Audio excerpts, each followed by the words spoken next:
Hi everyone, मेरा नाम doctor Neha Joshi है। मैं एक आयुर्वेद चिकित्सक हूँ। मेरे YouTube channel doctor Neha Joshi care clinic में आपका स्वागत है। आज की वीडियो में मैं जिनके सवाल का आंसर दे रही हूँ, पहले उनका सवाल सुन लेते हैं। ठीक है। इन्होंने सवाल पूछा है कि मैम, जब भी मैं ब्रेकफास्ट, लंच, डिनर करता हूँ तो जस्ट मील लेने के हाफ आवर के अंदर में प्रेशर बन जाता है। जैसे ही खाना खाया आधे घंटे के अंदर प्रेशर बन जाता है। स्टूल पास करने के लिए जाना पड़ता है। ठीक है, बहुत बड़ी प्रॉब्लम है ये। मिल्क बिल्कुल भी डाइजेस्ट नहीं होता, लेने के बाद प्रेशर बन जाता है पेट में।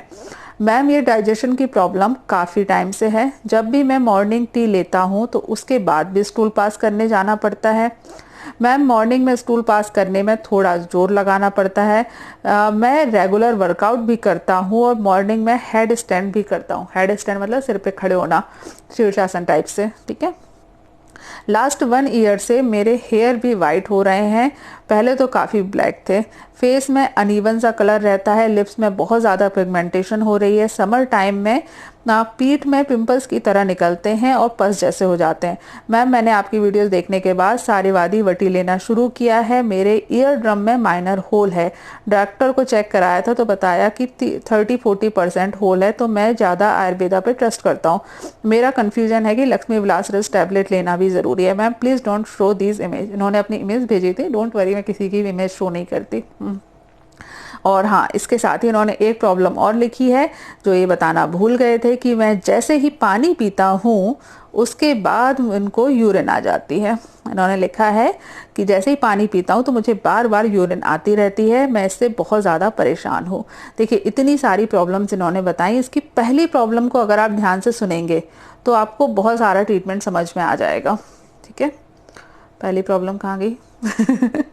ये क्या ईमेल सारे कंफ्यूज कर देते हैं। देखो, जब भी आप खाना खाते हो, ठीक है, खाना खाने के बाद यदि आपको मोशन आ रहे हैं, यदि आपको लैट्रिन जाने की इच्छा हो रही है, यदि आपको प्रेशर आ रहा है, तो इसका मतलब है आपको IBS, इरिटेबल बॉवेल सिंड्रोम की समस्या है।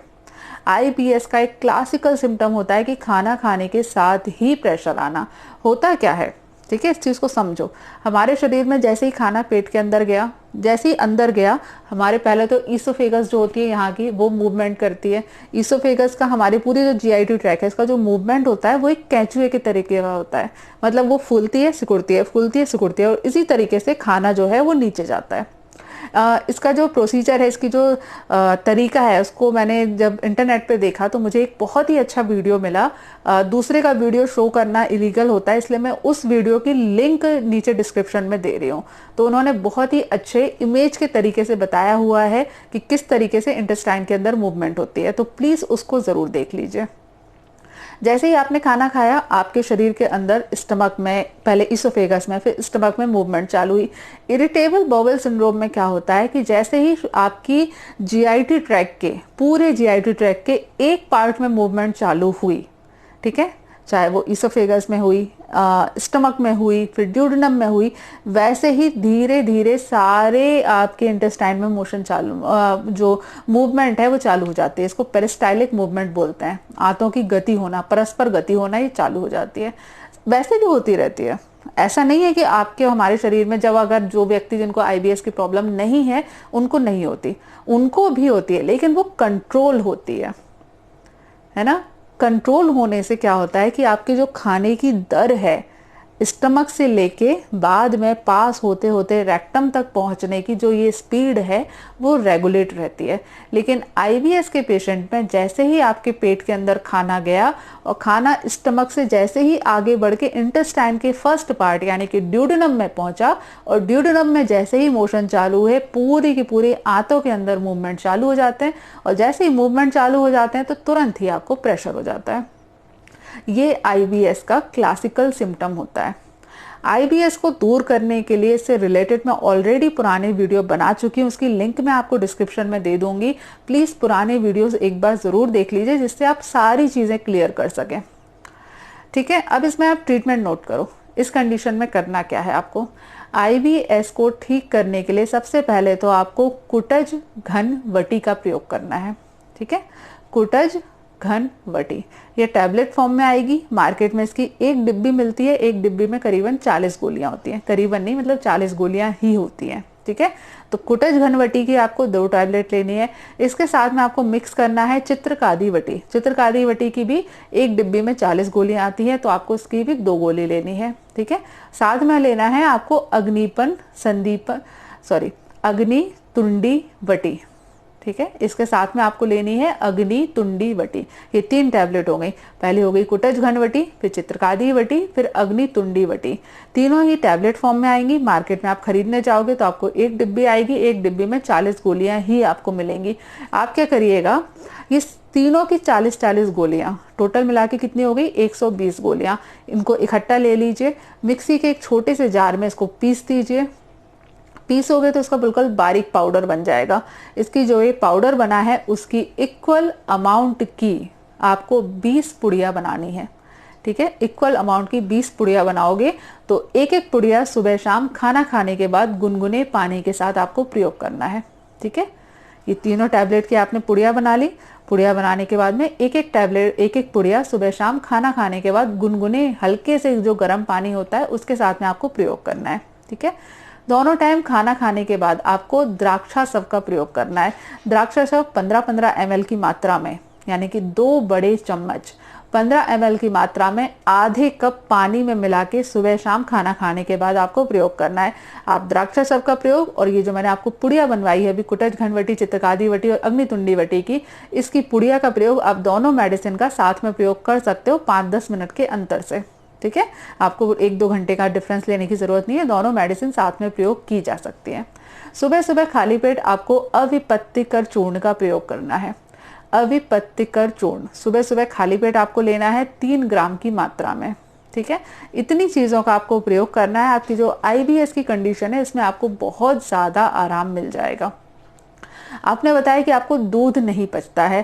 पहली बात तो दूध नहीं पचना, लैक्टोज इंटॉलरेंस जो होता है ये एक जन्मजात बीमारी होती है। कई लोगों को लैक्टोज नहीं पचता है, तो मुझे नहीं लगता इसको बहुत ज़्यादा सीरियस लेने की ज़रूरत है। यदि आपको दूध नहीं पचता है तो आपको उस पर्टिकुलर चीज़ के लिए ट्रीटमेंट लेने की ज़रूरत नहीं है, सिंपली दूध अवॉइड कर दीजिए। दूध अवॉइड करना इसलिए आसान है क्योंकि लोगों को एक गलतफहमी है कि दूध पीने से ताकत आएगी। दूध बच्चों के लिए ठीक है, ठीक है। मैं तो सबसे पहले दूध बंद करवाती हूँ। अगर किसी भी पेशेंट जो बोल रहे होते हैं कि वो घी दूध खाते हैं, सबसे पहले दूध बंद करवाती हूँ। तो लैक्टोज इंटॉलरेंस के लिए आपको ज़्यादा कोई टेंशन लेने की ज़रूरत नहीं है। बाकी आपने ये जो मैंने दवाइयाँ बताई हैं उससे आपको इस कंडीशन में, आपकी लैक्टोज इंटॉलरेंस की जो कंडीशन है उसमें भी आपको फ़ायदा होगा, ठीक है। इसके बाद आपने जो अगली समस्या एक लिखी थी, मॉर्निंग टी में भी स्टूल, वो सब तो ठीक है, आप वर्कआउट करते हैं, बहुत अच्छी बात है। साथ में आपको स्किन की प्रॉब्लम हो गई है, ठीक है। स्किन में पिगमेंटेशन हो रहा है आपको। इसको दूर करने के लिए पहली चीज़ तो आप अविपत्ति कर ले रहे हो तो उससे आपको स्किन पिगमेंटेशन में वैसे ही आराम मिल जाएगा, लेकिन थोड़ा उसको और जल्दी बढ़ाने के लिए, उसकी जो अच्छे होने की रफ्तार है उसको बढ़ाने के लिए आप हिमालय कंपनी की शुद्ध मंजिष्ठा टैबलेट एक एक गोली सुबह शाम खाना खाने के बाद आपको प्रयोग करनी है। मंजिष्ठा टैबलेट एक एक गोली सुबह शाम खाना खाने के बाद। यहाँ एक चीज ध्यान रखिए, ये जो मैंने IBS का ट्रीटमेंट बताया है, यानी कि द्राक्षासव और ये कुटज घनवटी, चित्रकादी वटी और अग्नि तुंडी वटी का कॉम्बिनेशन, ये आपको मैक्सिमम 20 डेज लेना है, मैक्सिमम, ठीक है। लेकिन ये जो मंजिष्ठा वाला ये टैबलेट है ये आपको लंबे समय तक प्रयोग करनी पड़ेगी, क्योंकि जो पिगमेंटेशन की कंडीशन होती है उसमें बहुत देर में आराम मिलता है। तो कम से कम अगले 2 महीने तक आपको हिमालय की मंजिष्ठा टैबलेट का प्रयोग करना है। एक एक टैबलेट सुबह शाम खाना खाने के बाद प्रयोग करनी है। स्किन के ऊपर ये जो आपको पिंपल्स वाली प्रॉब्लम होती है उसमें भी आपको इसी से आराम मिल जाएगा, अलग से लेने की जरूरत नहीं है, ठीक है। हाँ, आपने एक चीज और लास्ट में लिखी, मेंशन किया कि जब भी आप पानी पीते हैं उसके बाद आपको बहुत ज्यादा यूरिन आती है। ये कोई समस्या नहीं है, इसका मतलब आप जरूरत से ज्यादा पानी पी रहे हो, ठीक है। अगर आपको पानी ना पीने से डिहाइड्रेशन के सिम्टम आ रहे हैं तो आपको सोचना चाहिए कि ये पानी एब्जॉर्ब क्यों नहीं हो रहा है। लेकिन अदरवाइज अगर आपने पानी पिया और आपको यूरिन जाने का अर्ज आ गया तो इसका मतलब है वो पानी अननेसेसरी था बॉडी के लिए, ठीक है, अननेसेसरी था। नॉर्मल पानी पिया फिर भी आपको यूरिन ज्यादा आ रही है, इसको समझ लेना, अच्छे से डिफ्रेंशिएट कर लेना। यदि आपको कौन सी कंडीशन है, आपने नॉर्मल अमाउंट का पानी पिया, ठीक है, और उसके बाद आपको यूरिन जाने की इच्छा हुई तो ये प्रॉब्लम है, तो ये डायबिटीज का सिम्टम हो सकता है। ठीक इसी तरीके से आपको पानी भी ज्यादा, प्यास बहुत लगती है, गला सूख जाता है बिल्कुल, आपको ऐसा लगता है कि यार ये सूख रहा है गला, और फिर आपको यूरिन ज़्यादा लगती है, तो ये भी ये डायबिटीज़ का प्रॉब्लम होता है। इसको पॉलीयूरिया और पॉलीडिप्सिया बोलते हैं। पॉलीडिप्सिया मतलब ज़्यादा प्यास का लगना और ज़्यादा पेशाब का होना, दोनों चीज़ें हो रही है तो भी ये डायबिटीज़ का सिम्टम हो सकता है। तीसरी चीज़ है, आपको प्यास ज़्यादा लगती नहीं है, आप ज़्यादा पानी पी लेते हैं। कुछ लोगों की हैबिट होती है ना, इकट्ठे 2 गिलास पानी पी लिया, या इकट्ठे कहीं बाहर से आए तो 1 लीटर पानी इकट्ठे पी लिया। कुछ लोगों की हैबिट होती है सुबह सुबह उठे और उठते ही कम से कम 3-4 गिलास पानी, 1 लीटर पानी आप पी गए। कुछ लोग खाना खाने के बाद 1-1 लोटा 1-1 जग पानी पी जाते हैं। तो यदि आपने ज़्यादा पानी पी लिया और उसके बाद आपको यूरिन ज़्यादा लग रही है, तो उसका सिंपल मतलब है कि आपने पानी अपनी बॉडी से ज़रूरत से ज़्यादा लिया हुआ है, ठीक है। लेकिन यहाँ मैं आपको एक टिप्स दूंगी कि आप डायबिटीज़ को एक बार रूल आउट ज़रूर कर लीजिएगा। आपको कुछ नहीं करना है, एक बार जनरली जाके जहाँ पर चेक होता है, आप अपनी लेबोरेटरी जो पैथोलॉजी होती है वहाँ पर जाकर चेक करवा लीजिए। उनको बोलिए वो आपका ब्लड शुगर लेवल चेक कर दें, ठीक है। ब्लड शुगर एक बार चेक करा लीजिए तो एटलीस्ट डायबिटीज़ आपका रूल आउट हो जाएगा। यदि आपको डायबिटीज़ नहीं निकलती है तो सिंपल सा पानी का अमाउंट थोड़ा सा कम कर दीजिए, ठीक है। दिन भर में स्वस्थ व्यक्ति के लिए 1.5 से 2 लीटर पानी गर्मियों के मौसम के लिए सफिशिएंट होता है।